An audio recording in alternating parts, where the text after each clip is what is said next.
우리 좌우에 계신 분들과 좀 그렇게 서로 좀 권면하도록 할까요? 하나님이 예정하신 귀한 축복을 다 누리시기 바랍니다. 시작. 하나님께서 예정하신 귀한 축복을 다 누리시기를 바랍니다. 예. 언제나처럼 한 번 더 해야죠. 자, 또 해볼까요? 복 받을 짓을 해야 복을 받습니다. 시작. 복 받을 짓을 해야 복을 받습니다. 아멘. 예. 인간의 삶은 선택과 결단의 연속이라고 할 수 있을 것 같습니다. 사소한 일로부터 인생의 좌우하는 큰 일까지 매 순간 자기 의지에 따른 선택들이 계속되는 것 같습니다. 그런데 많은 사람들이 그러한 선택함에 있어서 육신의 평안과 성공이라는 눈에 보이는 가시적 측면만을 고려할 뿐보다 또 중요한 영적 측면을 놓쳐버리고 있지 않나 생각해 봅니다. 누가복음 13장 24절에서는요. 좁은 문으로 들어가기를 힘쓰라. 내가 너희에게 이르노니 들어가기를 구하여도 못하는 자가 많으리라 라고 예수님께서 말씀해 주고 계시는데요. 우리는 다른 사람들이 선택하고 동경하는 삶이 아니라 진정한 하나님의 자녀로서의 삶을 살아가야 하는 사람들이다 라고 하는 것을 종종 놓치고 사는 것 같습니다. 이제 다들 아시는 것처럼 신명기서는요, 가나안 입성을 앞두고 자신의 시간이 얼마 남지 않은 모세가 한 번 더 이스라엘 백성들에게 어떻게 살아야 하는지를 율법을 근거로 재정립해 주는 책인데, 그 모세의 마지막 유언과 같은 이 신명기서를 통해 우리에게 복과 저주에 대해 알려주고 있는 겁니다. 하나님의 계명을 잘 지키면 젖과 꿀이 흐르는 가나안 땅에서 오래 사는 복을 허락해 주실 것이고, 그렇지 않을 경우에는 그 장막에서 쫓겨나서 죽음을 맛보게 될 것이라고 하십니다. 기준을 분명히 제시하시고 그대로 순종하면 축복이고 그렇지 않으면 저주를 받을 것이라는, 마치 에덴 동산에서 동산 중앙에 있는 나무 열매는 먹지 말라 하시고 그들 스스로가 자유의지로 하나님의 명령을 지킬 수 있기를 기대하셨던 것처럼 이스라엘 백성들에게 자발적으로 복된 길을 선택해 나아갈 것을 명령하시면서 권면하고 계신 겁니다. 물론 그 원리는 저 과거 이스라엘 백성들뿐만 아니라 우리에게도 동일하게 적용될 수 있을 것입니다. 날마다 하나님의 말씀에 순종할 것인지 아니면 불순종하며 다른 길로 갈 것인지를 우리가 선택해 나가야 된다는 거죠. 구체적인 얘기를 하기 전에 가장 먼저 복과 저주의 본질에 대한 것들을 생각해 보아야 될 겁니다. 굉장히 쉽게 하나님의 율법에 순종하면 복이 임하고 불순종하면 저주가 임한다는 원리를 명확하게 보여주고 있는데요. 성경에서의 복은 하나님의 말씀을 듣고 순종함으로 얻는 축복으로 물질적인 풍요뿐만 아니라 영적인 평안과 공동체의 화합을 포함합니다. 신명기 28장 1, 2절에 네가 내 하나님 여호와의 말씀을 삼가 듣고 내가 오늘 내게 명하는 그의 모든 명령을 지켜 행하면 내 하나님 여호와께서 너를 세계 모든 민족 위에 뛰어나게 하실 것이라. 내가 내 하나님 여호와의 말씀에 청종하면 이 모든 복이 내게 임하며 내게 이르르니 라고 정리해 주시는 것과 같이 모든 복은 하나님과의 관계가 바로 성립되고 난 후에 허락되는 복이라는 것을 알려주고 계십니다. 아브라함의 경우에서도요, 창세기 22장 12절에 사자가 이르되 그 아이에게 손을 대지 말라, 그에게 아무 일도 하지 말라, 네가 네 아들 네 독자까지도 내게 아끼지 아니하였으니 내가 이제야 네가 하나님을 경외하는 줄을 아노라 라고 하시며, 하나님의 말씀에 온전히 순종함을 하나님께서 인정하시고 난 후에 하시는 말씀이 이제야 네가 하나님을 경외하는 줄 아노라 라고 한 것과 같이 말입니다.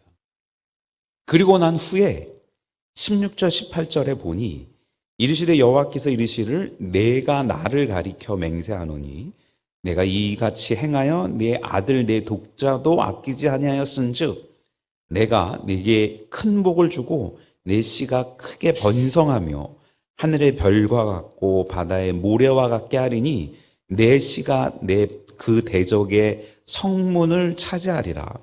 또 내 씨로 말미암아 천하 만민이 복을 받으리니 이는 내가 나의 말을 준행하였음이라 하셨다 하니라 라는 말씀처럼 믿음의 큰 복을 허락하시고 그 후손들이 받을 축복을 약속하시고 이 세상의 삶 속에서 승리할 것을 약속해 주시고 그 복을 받은 아브라함과 그 후손들로 말미암아 주변 모든 이들이 복을 누리는 축복의 통로로 사용하신다는 겁니다.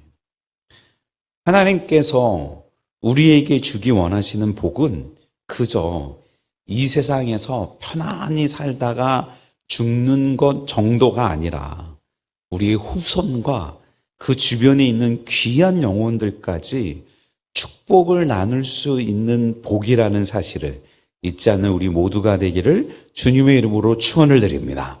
축원드립니다. 그러니 반대로 저주는 하나님의 말씀에 대한 불순종으로 하나님과의 관계가 단절되는 것뿐만 아니라 삶의 혼란과 고통을 가져오게 되는데 그것은 곧 하나님의 공의로우신 심판이라는 겁니다. 요한복음 3장 19절 21절은 그 정죄는 이것이니 곧 빛이 세상에 왔을 때 사람들이 자기 행위가 악함으로 빛보다 어둠을 더 사랑한 것이니라. 악을 행하는 자마다 빛을 미워하여 빛으로 오지 아니하나니 이는 그 행위가 드러날까 하며 진리를 따르는 빛으로 오나니 따르는 자는 빛으로 오나니 이는 그 행위가 하나님 안에서 행한 것임을 나타내려 함이라 하시니라 라는 말씀과 같이 빛보다 어둠을 사랑하고 그 빛에 가까이 가면 자신의 악행이 드러날까 봐 계속해서 어둠을 선택해 나아감으로 삶의 고통을 피할 수 없게 되는 게 저주라는 거죠. 결국 복과 저주의 본질은 우리가 하나님을 얼마나 가까이 하고 있는지, 그 말씀에 얼마나 순종하고 있는지, 그 부르심에 얼마나 감사함으로 반응하고 있는지의 여부에 따라 극명하게 갈리는 하나님의 공의로우심의 표현임을 잊지 않은 우리 모두가 되기를 또 주님의 이름으로 축원드립니다. 축원드립니다. 그런 우리에게 선택의 중요성을 이야기를 해주고 있는데요. 우리가 선택해 나가야 되는 모든 것이 얼마나 중요한지를 잊지 않고 말씀을 근거로 우리를 돌아보며 믿음으로 나가야 되는 것들입니다. 우리는 인생을 살아가면서 수많은 선택의 길에 서게 되는데 그 선택을 어떻게 하느냐에 따라서 우리의 길이 궁극적인 목적으로 안전히 인도해 줄 것인지 아니면 점점 그 목적과는 멀어지는 곳을 향해 가고 있는지가 갈리게 된다라는 겁니다. 창세기 13장 8절부터 보니 아브람이 롯에게 이르되 우리는 한 친족이라 나나 너나 내 목자나 네 목자나 서로 다투게 하지 말라. 네 앞에 온 땅이 있지 아니하냐. 나를 떠나가라. 네가 좌하면 나는 우하고 네가 우하면 나는 좌하리라. 이에 롯이 눈을 들어 요단 지역을 바라본즉 소알까지 온 땅에 물이 넉넉하니 여호와께서 소돔과 고모라를 멸하시기 전이었으므로 여호와의 동산 같고 애굽 땅과 같았더라. 그러므로 롯이 요단 온 지역을 택하고 동으로 옮기니 그들이 서로 떠난지다. 아라에 나오는 롯과 같이 근시안적인 눈으로 소할 땅을 바라보고 선택했다가 종국에 가서는 가정이 다 무너지고 마는 파탄에 이르는 것을 우리가 다 알고 있듯이 말입니다. 그 선택은 우리 개인적 삶뿐만 아니라 앞에서 말씀드린 공동체와 후대에도 영향을 미치는 것이 부인할 수 없는 사실이기 때문입니다. 신명기 30장 19절부터 내가 오늘 하늘과 땅을 불러 너희에게 증거로 삼노라. 내가 생명과 사명과 복과 저주를 네 앞에 두었은즉 너와 네 자손이 살기 위하여 생명을 택하고 내 하나님 여호와를 사랑하고 그의 말씀을 청종하며 또 그를 의지하라. 그는 네 생명이시고 네 장수이시니 여호와께서 네 조상 아브라함과 이삭과 야곱에게 주리라고 맹세하신 땅에 내가 거주하리라 라는 말씀처럼 우리의 생사의 문제가 하나님의 말씀을 지키느냐 안 지키느냐에 달려 있음을 하늘과 땅을 증인으로 삼고 선언하고 계신다는, 그리고 그것은 언제나처럼 명령으로 말씀하시지만 자유의지에 대한 선택으로 가기를 원하시는 겁니다. 그 선택에 따라 축복과 저주가 다르게 되며 영생과 멸망이 따르게 되는 건데요. 예수님께서도 마태복음 7장 13, 14절에 좁은 문으로 들어가라. 멸망으로 인도하는 문은 크고 그 길이 넓어 그리로 들어가는 자가 많고 생명으로 인도하는 문은 좁고 길이 협착하여 찾는 자가 적음이라 라고 말씀하셨습니다. 현명한 선택, 현명한 결단이 있어야 하는 거죠. 간절히 원하고 원하기는 우리 모든 성도들이 힘들고 어려워도 그 좁은 길을 찾아가기를 원합니다. 그 좁은 문을 들어가기 위해 힘쓰고 애쓰는 우리 모든 성도들 되시기를 주님의 이름으로 축원을 드립니다. 돈보다는 사람을 선택하고 내 일신상의 안위보다는 공동체의 안위를 생각하고 우리보다 우리를 더 사랑하신 예수님께서 보여주신 그 귀하고 귀한 그 길을 걸어가는 우리 모두가 되기를 주님의 이름으로 축원을 드립니다. 축원드립니다. 독일의 어느 신학자의 기도의 내용에 이런 기도 내용이 있습니다. 바꿀 수 있는 것을 바꿀 용기를 주시고 바꿀 수 없는 것을 참을 인내심을 주시고 바꿀 수 있는 것과 바꿀 수 없는 것을 구별할 지혜를 주소서라고요. 한 번 더 읽어볼까요? 바꿀 수 있는 것을 바꿀 용기를 주시고 바꿀 수 없는 것을 참을 인내심을 주시고 바꿀 수 있는 것과 바꿀 수 없는 것이 무엇인지 구별할 수 있는 지혜를 주소서라고 말합니다. 요즘도 운동을 하면 러닝머신을 걸으면서 영상을 보면서 걷고 있는데요. 어제까지 폭삭 속았수다를 보면서 운동을 했는데 참 러닝머신에서 땀을 뻘뻘 흘리면서 걸으면서 눈물을 흘리면서 드라마를 보면서 그 힘들고 어려운 순간마다 정말 중요한 게 뭔지를 잊지 않고 선택해 나간 모습, 그 모습들을 보면서 정말 마치 귀한 그리스도인의 삶인 것 같다라는 생각들을 해보게 되더라는 겁니다. 그 어떤 상황과 형편들 속에서도 우리 중심의 삶이 아닌 하나님이 원하시고 바라시는 바가 무언지, 그래서 우리가 내려놓고 바꿀 수 있을 때 내려놓고 바꾸고, 그게 내가 어쩔 수 없는 것이라면 하나님이 허락하신 뜻이라 믿고 참을 수 있는 인내심을 달라고 기도하고, 일상의 삶 속에서 이걸 내가 바꿔야 되는지 참아야 되는지 말씀을 근거로 구별할 수 있는 지혜를 누리며 나아가는 귀한 여러분들 되시기를 또 주님의 이름으로 축원을 드립니다. 축원드립니다. 또 다른 표현으로 순종과 불순종으로 우리에게 얘기를 해주고 있습니다. 성경 속에서는 하나님의 말씀에 순종하는 사람들과 불순종하는 사람들의 수많은 예들이 있습니다. 먼저 잘못된 선택을 했던 사람들을 보면, 아담은 선악과 문제를 들고 하나님의 명령을 준행할 것인가 아니면 마귀의 충동질을 받아들일 것인가 하는 중대한 선택의 기로에 놓여 있었습니다.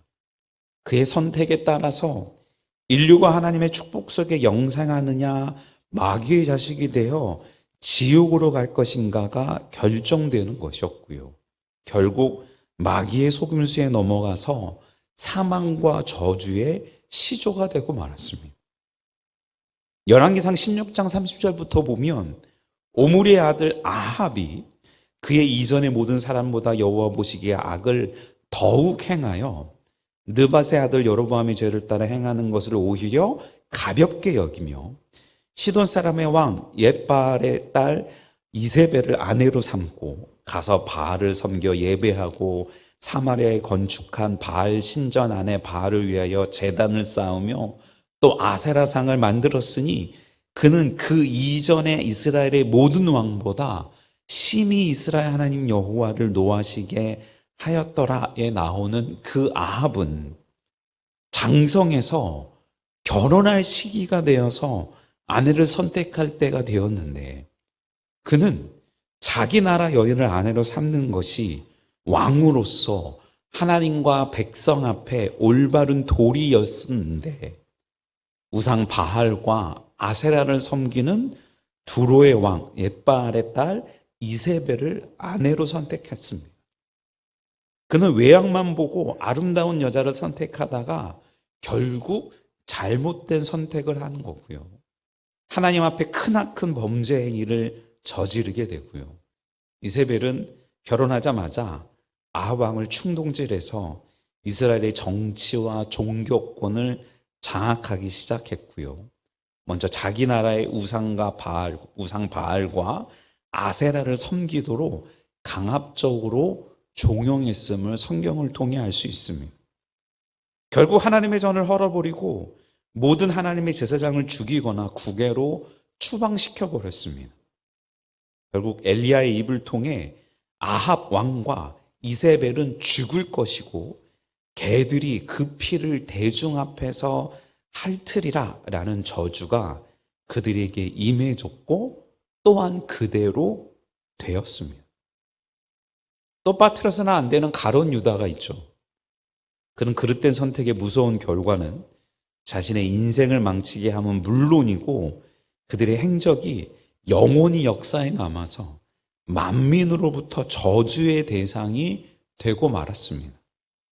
정욕에 이끌린 선택, 물욕에 이끌린 선택은 망해버리고 만 거고요. 선택은 자유지만 믿음 없이, 기도 없이 함부로 날뛰다가 마귀의 종용에 넘어가 영원한 실패자가 되어서는 안 될 것이라는 우리에게 좋지 않은 예를 허락해 준 사람이 돼버리고 말았습니다. 그럼 반대로 순종을 선택한 두 사람만 생각해 보면 히브리서 11장 31절에 나오는 믿음으로 기생 라합은 정탐꾼을 평안히 영접하였으므로 순종하지 아니한 자와 함께 멸망하지 아니하였도다에 나오는 라합입니다. 기생 라합은 여리고성을 정탐온 이스라엘의 정탐꾼을 숨겨주었습니다. 여리고성 왕과 여리고 사람은 기생 라합의 집에 이스라엘 사람이 잠입해 왔다는 소식을 듣고 쫓아왔고요. 그때 라합은 선택의 기로에 있었던 거죠.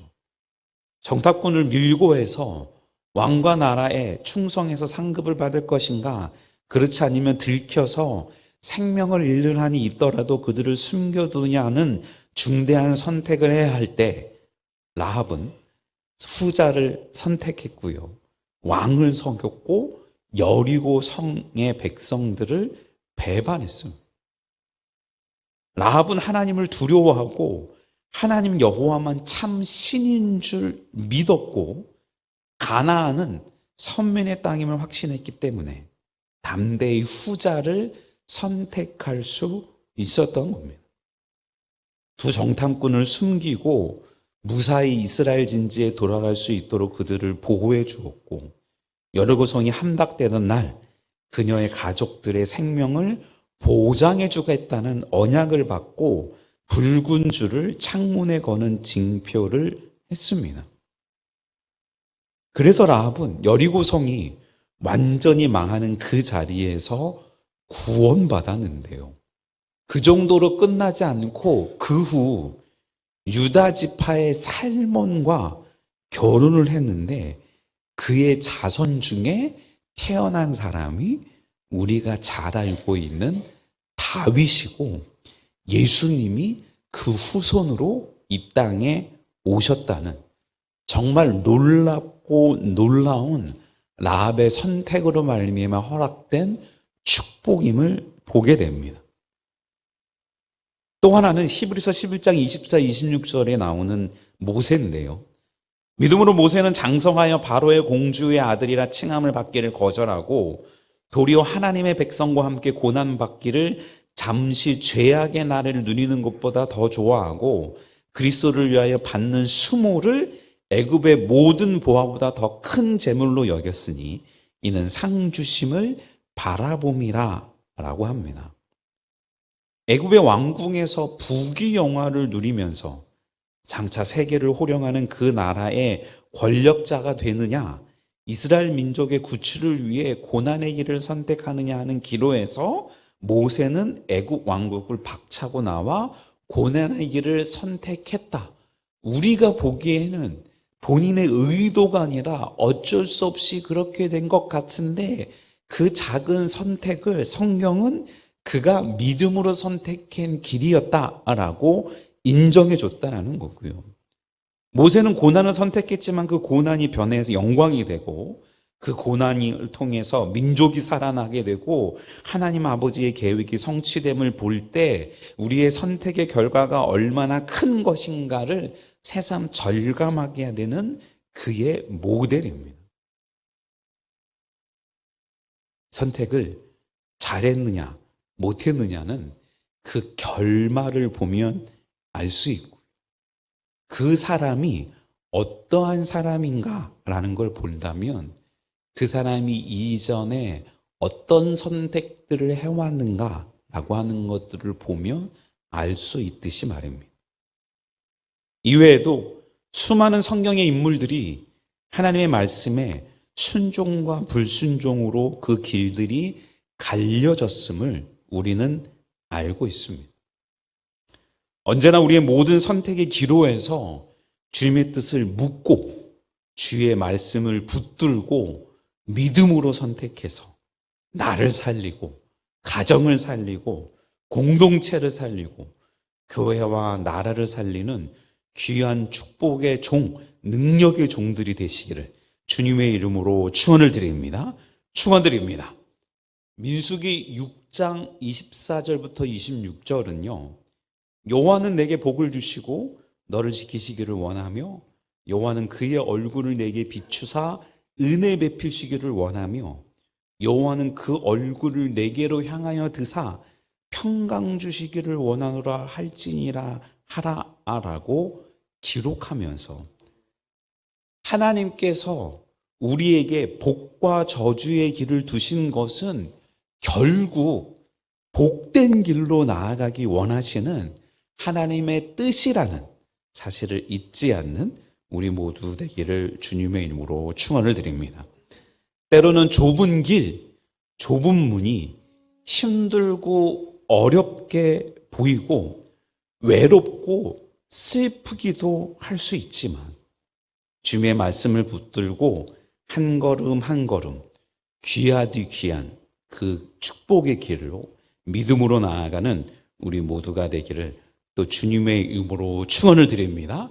그렇게 주님을 향한 귀한 믿음의 길들을 통해 점점 주님을 닮아가고 주의 은혜 가운데 성장한 우리 모두가 되기를 또 주님의 이름으로 축원을 드립니다.